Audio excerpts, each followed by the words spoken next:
Hi friends, this is ఇందు. ఈరోజు నేను brain కోసం కొన్ని విషయాలు మీతో షేర్ చేసుకోవాలి అనుకుంటున్నాను.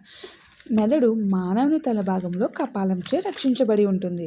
మెదడులోని 5 భాగాలు ఉంటాయి. అది మెదడు ముందు భాగము, జ్ఞాన భాగము, మెదడు వెనుక భాగము, దృష్టి భాగము, చిన్న మెదడు.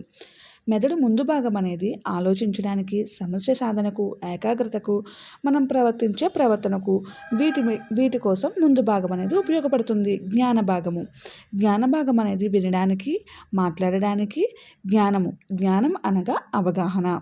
మెదడు వెనుక భాగం అనేది స్మరించడానికి, మాట్లాడడానికి, శరీర జ్ఞానం మరియు ధ్యానం. దృష్టి కేంద్రం అనగా చూడడానికి మరియు గ్రహించడానికి. చిన్న మెదడు అనేది సమతుల్యత, సమన్వయము మరియు కదలికలో కూడా దీని పాత్ర అనేది ఉంటుంది.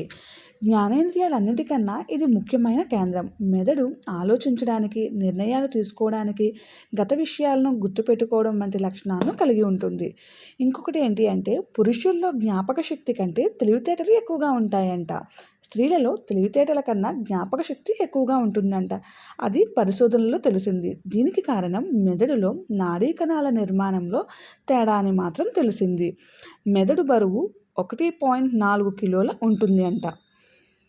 మెదడు 60% కొవ్వుతో నిండి ఉంటుంది. మెదడు ఆక్సిజన్ లేకుండా 5 నుంచి 6 నిమిషాలు మాత్రమే జీవిస్తుంది, తర్వాత చనిపోతుంది. మన బాడీ అంతా కణాలతో నిర్మితమై ఉంటుంది. బ్రెయిన్లో ఉన్న కణాలను మాత్రమే న్యూరాన్స్ అంటాం. మన మెదడులో 100 బిలియన్ల న్యూరాన్లు ఉంటాయి.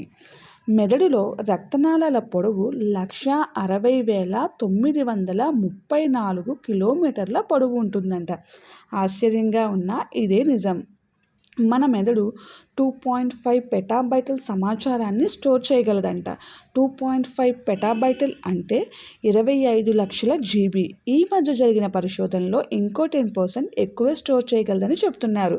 అంతే ఫ్రెండ్స్, మరిన్ని విషయాలతో నెక్స్ట్ వీడియోలో కలుసుకుందాం. అంతవరకు bye bye. Please follow my channel.